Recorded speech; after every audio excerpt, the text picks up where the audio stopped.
নমস্কার বন্ধুরা, defence knowledge আপডেটসে আপনাদের স্বাগত। তো বন্ধুরা, সম্প্রতি একটি খবর আন্তর্জাতিক রাজনীতিতে আলোচনার ঝড় তুলেছে।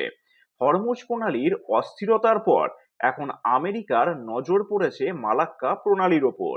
কিন্তু প্রশ্ন হলো, আমেরিকা কেন হঠাৎ এই জলপথ নিয়ে এত আগ্রহী? আর বিশ্ব বাণিজ্যের এই চেক পয়েন্ট বা সংকীর্ণ পথটি নিয়ে ভারত এবং চীনের কপালে কেন চিন্তার ভাঁজ? আজকের ভিডিওতে আমরা বিশ্লেষণ করব ভূ রাজনীতির এই জটিল সমীকরণটিকে নিয়ে। মালাক্কা প্রণালী হলো ভারত মহাসাগর এবং প্রশান্ত মহাসাগরকে সংযোগকারী সবচেয়ে সংক্ষিপ্ত সামুদ্রিক পথ, এবং বিশ্বের প্রায় 40% বাণিজ্য এই পথ দিয়েই হয়।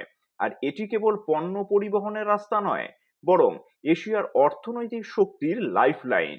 বিশেষ করে তেল এবং প্রাকৃতিক গ্যাসের একটি বড় অংশ এই পথ দিয়েই এশীয় দেশগুলোতে পৌঁছায়। এখন প্রশ্ন হলো, আমেরিকার উদ্দেশ্যটা কি? তাহলে দেখুন, আমেরিকা কেন এখানে মনোনিবেশ করেছে, এটাই হচ্ছে সব থেকে বড় প্রশ্ন। আসলে মালাক্কা প্রণালী তার সরু গঠনের কারণে যে কোনো সময় একটি বটলনেক বা প্রতিবন্ধক হয়ে উঠতে পারে। কোনো সংঘাতের সময় এই পথ নিয়ন্ত্রণ করা মানে পুরো এশীয় বাণিজ্যের উপর লিভারেজ বা চাপ সৃষ্টি করা। এর ফলে প্রশান্ত মহাসাগরীয় অঞ্চলে নিজেদের আধিপত্য বজায় রাখা আমেরিকার জন্য অনেক সহজ হয়ে যাবে। এবার আসা যাক চীনের চিন্তার কারণ কি। তাহলে দেখুন, চীনের জন্য মালাক্কা প্রণালী হলো একটা বড় মাথা ব্যথার কারণ, যাকে বিশেষজ্ঞরা বলেন মালাক্কা ডিলেমা। চীনের মোট আমদানিকৃত অপরিশোধিত তেলের প্রায় 80%ই আসে এই পথ দিয়ে।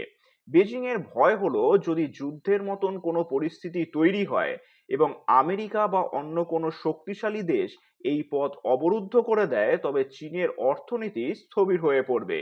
এই কারণেই তারা বিকল্প পথ খুঁজছে, কিন্তু এখনো সেইগুলোতে পুরোপুরি নির্ভরশীল হতে পারছে না। আর ভারতের চিন্তার কারণ, তাহলে দেখুন, ভারত ভৌগোলিকভাবে মালাক্কা প্রণালীর খুব কাছেই অবস্থিত। এই অঞ্চলের নিরাপত্তা এবং স্থিতিশীলতা ভারতের জাতীয় নিরাপত্তার সঙ্গে সরাসরি যুক্ত।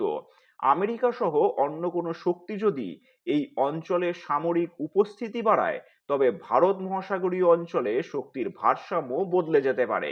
এছাড়া ভারতের নিজস্ব সামুদ্রিক বাণিজ্য এবং জ্বালানি সুরক্ষার উপরেও এর প্রভাব পড়ার সম্ভাবনা রয়েছে। ভারত সবসময় চায় এই অঞ্চলে অবাধ ও উন্মুক্ত নৌ চলাচল বজায় থাকুক, তবে বড় কোনো শক্তির আধিপত্য ভারতের নিজস্ব প্রভাবকে সীমিত করতে পারে। মালাক্কা প্রণালী এখন কেবল একটি বাণিজ্যিক পথ নয়, এটি গ্লোবাল পাওয়ার গেমের এক নতুন যুদ্ধক্ষেত্রে পরিণত হওয়ার পথে। আমেরিকা, চীন এবং ভারতের এই ত্রিভুজাকার ভূ রাজনীতি আগামী দিনে এশিয়ার ভবিষ্যৎ নির্ভর করবে। আপনার কি মনে হয়, আমেরিকা কি সত্যি মালাক্কা প্রণালীকে নিয়ন্ত্রণে নেওয়ার চেষ্টা করবে? কমেন্ট করে অবশ্যই জানাবেন। আর চ্যানেলটি ভালো লাগলে অবশ্যই লাইক, শেয়ার ও সাবস্ক্রাইব করে দেবেন। ধন্যবাদ।